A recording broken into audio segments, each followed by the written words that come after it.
আমরা বলতে গেলে আমাদেরকে বলে যে হচ্ছে আমরা বিএনপি বিরোধী রাজনীতি করি। আসলে আমরা দেশের মানুষের জন্য রাজনীতি করতে নামছি, আমরা দেশের মানুষের কথা বলতে নামছি। যেখানে অন্যায় অপরাধ হচ্ছে আমরা সেটার বিরুদ্ধে কথা বলছি। যখন আওয়ামী লীগ ছিল, আওয়ামী লীগ যখন অপরাধ অন্যায় করছে তখন তার বিরুদ্ধে আমরা কথা বলছি। এখন যারা অন্যায় অপরাধ করতেছে, চাঁদাবাজি করতেছে, মামলাবাজি করতেছে, তাদের বিরুদ্ধে আমরা কথা বলছি। সারা দেশে যে চাঁদাবাজি দখলদারিত্ব শুরু হয়েছে, যেভাবে মামলাবাজি শুরু হয়েছে একটি নির্দিষ্ট গোষ্ঠী কর্তৃক, সেখানে আমাদের এই দেশের মানুষ নিরুপায় হয়ে পড়তেছে। ধীরে ধীরে তারা আরেকটা ফ্যাসিজমে আবদ্ধ হতে যাচ্ছে। আমার নিজের গ্রামের মানুষ, আমার ছোট ভাই, ওর বড় ভাই আমার ক্লাসমেট ছিলেন। আমি ছোটবেলা থেকেই আমাদেরকে দেখে আসছি। শাহাবুদ্দিন আঙ্কেলকে দেখেছি যে হচ্ছে খুবই সাধারণ সাদামাটা জীবন যাপন করতেন।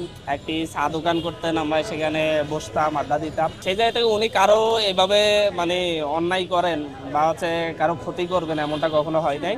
সর্বশেষ যে মামলাটার কথা বলা হয়েছে, এটা দেখে মানে ওনার বাড়ি থেকে মিনিমাম আপনার 30 কিলোমিটার 25 কিলোমিটার দূরের একটা জায়গায়, ওখানে ওনার নামে একটা মিথ্যা মামলা দেওয়া হয়েছে, যেটা সম্পর্কে হয়তো উনি জানতেনই না। এটা মোটামুটি একটি সাজানো মামলা, সবাই বুঝে, কিন্তু হচ্ছে ওসিএসপি অসহায়, তাদেরও কিছু করার ছিল না। কারণ হচ্ছে একটা সিন্ডিকেট, তারা যেটা বলছেন একটি রাজনৈতিক দলের নির্দিষ্ট একটি সিন্ডিকেট তাদেরকে বাধ্য করছে, এবং যেহেতু মামলা আছে তারা ওনাকে অ্যারেস্ট করতে বাধ্য হয়েছে। তো সেই জায়গা থেকে উনি খুবই স্বাভাবিকভাবে উনি নিজে থানায় একটি সালিশে গিয়েছেন সাক্ষী দিতে, সেই জায়গা থেকে ওনাকে অ্যারেস্ট করে নিয়ে যাওয়া হয়েছে। আমি পরবর্তীতে অনেক চেষ্টা করেছি তাতে মিথ্যা মামলায় ওনাকে জেলে যেতে না হয়। আমি সর্বশেষ এমন ভাবে বলেছি, দেখেন আপনারাও বুঝেন আমিও বুঝি যে উনি খুবই নিরপরাধ মানুষ, এবং এই নিরপরাধ মানুষকে সাজিয়ে থানায় প্রেরণ করা, জেলে প্রেরণ করা হচ্ছে। আপনারা যাই ইচ্ছে আপনারা সর্বোচ্চটা করেন। পরবর্তীতে ওনারা অসহায়ত্ব প্রকাশ করছেন, যেহেতু মামলা আছে, আমরা যদি এখন ছেড়ে দিই তাহলে আমাদের বিরুদ্ধে ওনারা কোর্টে মামলা করবে। পরবর্তীতে এটা প্রশাসন বিপদে পড়বে।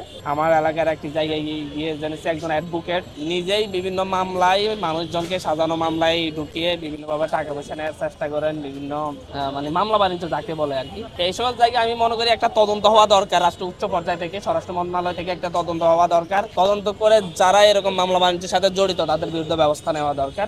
আমরা মাঠ থেকে একটা চাপ সৃষ্টি করতে পারি, যাতে হচ্ছে প্রশাসনের উদ্যোগী সামাজিক আন্দোলন গড়ে তুলতে চাচ্ছি, রাজনৈতিক আন্দোলন গড়ে তুলতে চাচ্ছি, যার মধ্য দিয়ে এই বস্তা ফসা রাজনৈতিক ব্যবস্থা এবং বস্তা ফসা আইনি ব্যবস্থা মূলোৎপাটন করে নতুন ভাবে আইনি কাঠামো তৈরি করা হবে, নতুন ব্যবস্থা তৈরি করা হবে। সব মিলিয়ে আমরা আশাবাদী যে আমরা এটা পরিবর্তন করতে সক্ষম হব। তবে লড়াইটা হয়তো দীর্ঘ হচ্ছে, যে লড়াইটা স্বল্প সময়ে আমরা করতে পারতাম, সেই লড়াইটা বিভিন্ন বাধার কারণে আমরা সেই সমস্যার সমাধান আমরা বিভিন্ন বাধার কারণে করতে পারিনি।